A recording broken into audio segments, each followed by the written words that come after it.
150 years after the nuclear catastrophe, nature has reclaimed most of the areas made by humans.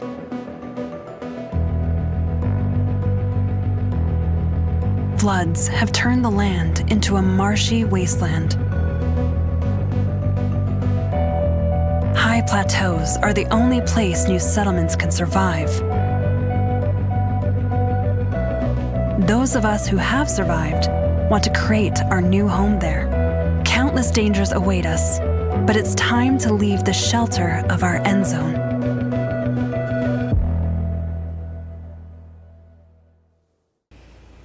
Hello, and welcome to the Endzone 2 challenge. I'm Anne, also known as WhitexBlackRose across the internet, and this is a little builder challenge between myself and Jim of Rollcraft, using the game Endzone 2, the recent sequel of Endzone: A World Apart. A little summary of the Endzone franchise is that this post-apocalyptic survival game is similar to games like Banished and the Frostpunk franchise. It's a civilization builder with a lot of fun challenges that come with the post-apocalyptic survival genre, like managing nuclear contamination, coping with whatever Mother Nature flings at you, obtaining sustainability, and dealing with resource scarcity.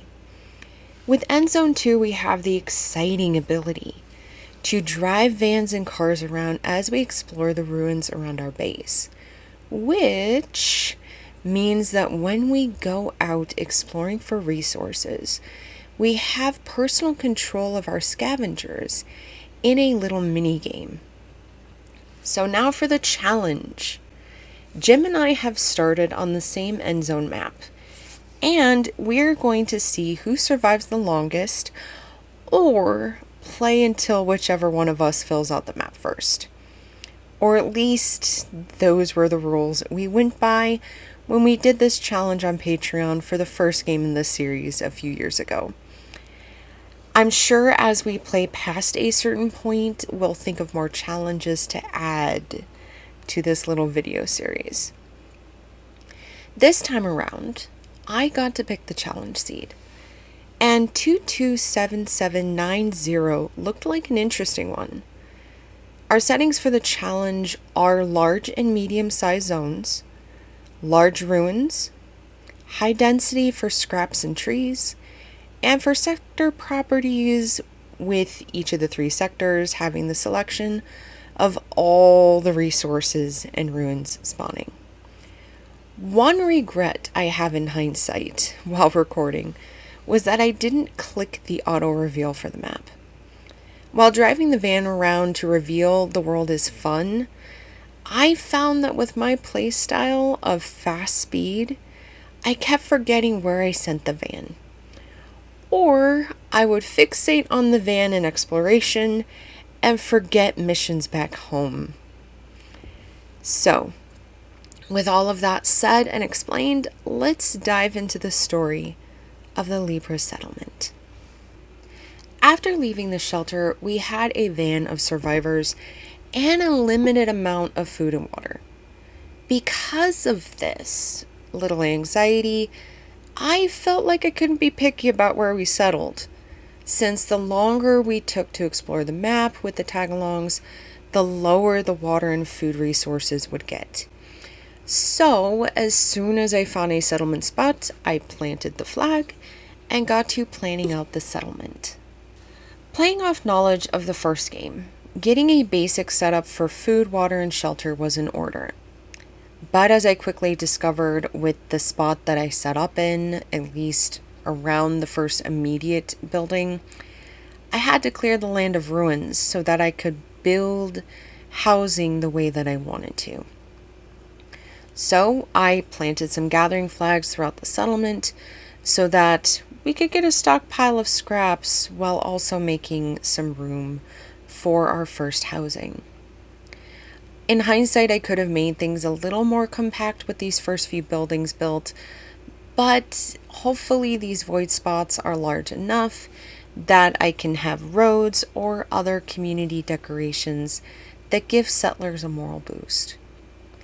Now, my playstyle with Civ Builders is to pause, set some things up for people to be busy building or clearing, and then I set things to the fastest speed possible.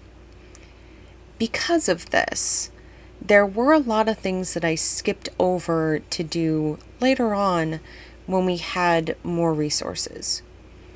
Endzone does allow for you to set up blueprints, pause them, or just plan out your entire settlement, regardless on if you have the tech unlocked or not. But I, for the first week of this recording, didn't quite know how this worked. So I mostly just set up the blueprints for housing, storage, our water situation, food situation, and the wood cutting capabilities. With a basic settlement plan in place, it was then time to explore the map some more.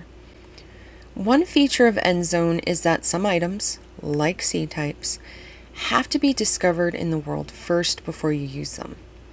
So, with that logic, the more places we explore, the better choices the farms will have once I get the tech unlocked. Now we'll talk a little more about what seeds were discovered in the first week of Libra later on, once I have the first farm built. One thing I learned about the new exploration feature is you do have to be a little more selective on what you bring back. There were so many times during the first week where the van would get stuck at the unloading zone of the settlement because I had reached the storage cap and had to build more expansions so I could fully empty the van of the loot before going out and exploring some more. Going forward, I will be getting the upgraded versions of these buildings, and I might have to dismantle the hastily made ones since they were built way too close to some buildings and don't allow any wiggle room for roads or other compatible buildings. Now, one delightful thing that I discovered very early on during week 1 is that Libra is at the top of a hill from Rusty, which meant that I could sell any excess materials I had while buying items that we were low in. More on this feature in the coming weeks. Now, for the embarrassing part of the recording. It took me a stupid amount of time to find where the research and mission HUDs were. In my defense, I did go into the Endzone sequel completely blind. I hadn't had the time to play a lot of the early access release, so this meant that I was learning on the fly for most of the first week of this challenge. Now, while this is good for first look videos, this wasn't the best for the challenge recording. So, after I learned where the HUD was, I did go back one save file because I did forget to hit pause while searching. Oops. But this does mean that I will remember where things are going forward. Once I did find the research HUD, unlocking all the farm tech was high priority. At least, that's what I was hoping. Endzone has many natural disasters to prep for, and having a good stockpile of food is frequently the thing that'll save the settlement. Unfortunately for me, the seeds I had found while exploring the first week were not for food but industrial processing. So, the footage of me unlocking the farm stuff was unfortunately something I decided would have to be deleted by me going back a save. So, since my first normal tactic was foiled, I then went back and unlocked items for industry that I could trade for Rusty during times of scarcity. To get the old mines going, we needed brick, and a lot of it. But to get the brickwork going, I had to unlock and build the clay pit. I'm still calculating the value of items at Rusty's on a practice save file, but so far, metal bars have filled up the van with food and water the most. So, if I need to, I can copy this tactic for Libra, which means hopefully we can get a stockpile of food and water to stave us over while we search for a good food seed. By day 7, the scrap collectors were moved to clear more land and the clay pit was unlocked. I immediately got the blueprint down so we could get our stockpile of clay going while the brickworks were being researched.